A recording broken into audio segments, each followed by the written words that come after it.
Herzlich willkommen bei Sterbeforschung aktuell. Welcome to Thanatology Up to Date. Again, we've got Dr. Eberhard Rast by my side. He's a medical doctor from Luzern in Switzerland. Today's topic is a very delicate issue because it is about the encounter with the deceased. The issue is so delicate because people who report about these experiences are often seen as lunatics or fantasists. However, according to Dr. Eberhard, these things occur quite frequently during near-death experiences. Yes, it is an experience that can be named and put in numbers relatively easily because they are quite unique and reoccurring. The estimated figures are like 1/3 to 2/3 of people who had a near-death experience had encounters with the deceased. However, oftentimes they are not recognized in a way we imagine, like that the person recognized the relative by their face or voice. Oftentimes, they report that there is something like a vibe that they feel, sense or know, that this is this person, and people also report quite frequently that this person didn't communicate with words, but with a sort of vibe or transmission of thoughts. There can occur other elements too that are rather special for these encounters, like that they wore white clothes or that older people looked younger, between 25 and 30 years old. It's a topos that reoccurs during these encounters.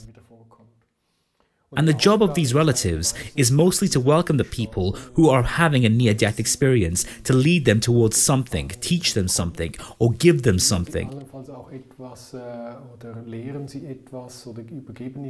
But they are partially also the border or line. What I mean is that they send them back.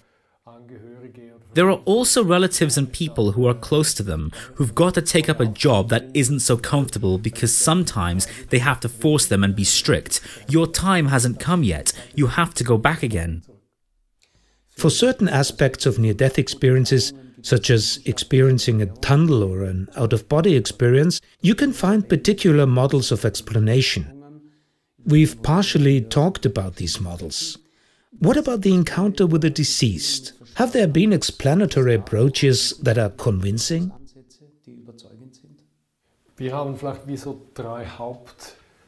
We've got three main explanatory approaches. One of these is the naturalistic materialistic view. They don't really care about the content of near-death experiences, but more about how they develop. So we can disregard this approach in this case.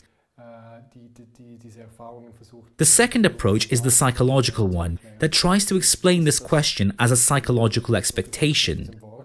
For them, as the term already suggests, it is about an expectation. So when somebody dies, we expect to meet deceased relatives that have already passed over, and this is what is going to await me. And it is these expectations that create this image. And the last approach is the spiritual view, that you assume, yes, these things really do exist. They're my relatives and they're here to welcome me and send me back. Are there cases where you would really think that it was actually a real encounter? Because if this was the case, this would be proof that there is life after death. The only cases you could name are cases where people recognize, sense, or where they're told something that they couldn't have known at the time or project, so to speak, and then it turns out that there is a reference to reality. There are a few cases like that I can mention. There is one example that happened quite early. There was a social reformer from Ireland who described a case in the 19th century where she was about to die, and at her deathbed she suddenly saw her 3 deceased brothers. And then the 4th brother appeared too. And the 4th brother should have been alive. He was a soldier in India, and that worried her surroundings. And then shortly afterwards, a letter with a message arrived that this brother had died, and she called that Bleak and Barren, named after a poem that was popular at the time. And there are several of those Bleak and Barren cases. In 1995, there were 2 cases that made the headlines. One case was a 9-year-old boy who had meningitis or brain fever. He was in a coma for 3 days, woke up again and told his parents that he had been in heaven. There it had been wonderful. He'd met his grandparents, but also his sister Teresa. And she told him, "I'm allowed to stay, but you've got to go back." And naturally, his parents were very agitated, and the father told the doctors to give his son tranquilizers, because his son was waffling these things. And the doctor said, "Don't take these things too seriously, he's hallucinating. Drive home and call your daughter. Then this will be settled." So they came home. They couldn't even call because the phone had already begun to ring. They picked up the phone and it was the daughter's boarding school.